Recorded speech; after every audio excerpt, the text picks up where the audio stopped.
like a quick revision of how to diagnose tuberculosis in a pus aspirate or a tissue you have received to exclude tuberculosis. So how will you just look for four things in this tissue, whether it is an FNAC or a biopsy. Look for lymphocytes. Oopsie. Let me just, yeah, look for lymphocytes, look for plasma cells, and look for macrophages. And very important is caseous necrosis. Look for caseous necrosis. So how a typical granuloma looks like: there's this lot of degenerated area which looks really dead, as if somebody has eaten it properly.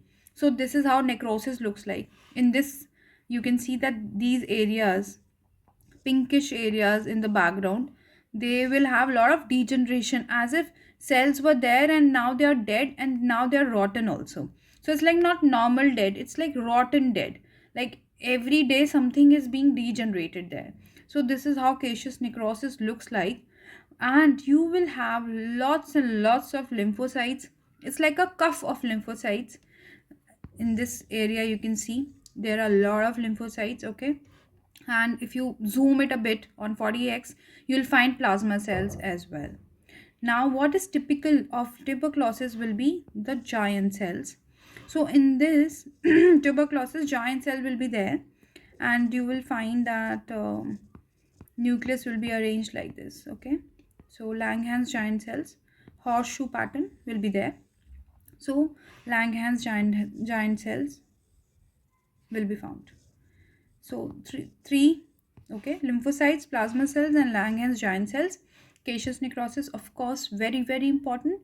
And the typical part in the macrophages, because macrophages are also there. If something is being eaten, then definitely macrophages will be there, because macrophages are like the killer system of the body, and they eat whatever garbage is there in the body. They ingest everything, so that body is free of these negative radicals and all that which is not good for the body. So macrophages will be modified in tuberculosis, and they will be like a very typical shape, which is, I call it boomerang shape, okay. A lot of people call it slipper shape, slippers. I don't find it as a slipper thing. I resonate more with the boomerang shape, maybe because it was there in Tarzan or the Jungle Book. So I have seen boomerangs like this. So when I see and I find this epithelioid cell, okay, then my doubt is away. Like my doubt, I am 100% sure now that I'm looking for tuberculosis. So if I find necrosis, if I find epithelioid cells, which are macrophages by the way, and even if I am not getting any giant cells in that focus, then also the mind tells me that okay, now this is tuberculosis. So this is how at least I and my friends, they diagnose tuberculosis in a very particular manner. So there's it's like a flow chart, all right. So what is a flow chart? Flow chart is that okay, first look for necrosis, then look for lymphocytes, then look for plasma cells, okay, plasma cells, and then look for epithelioids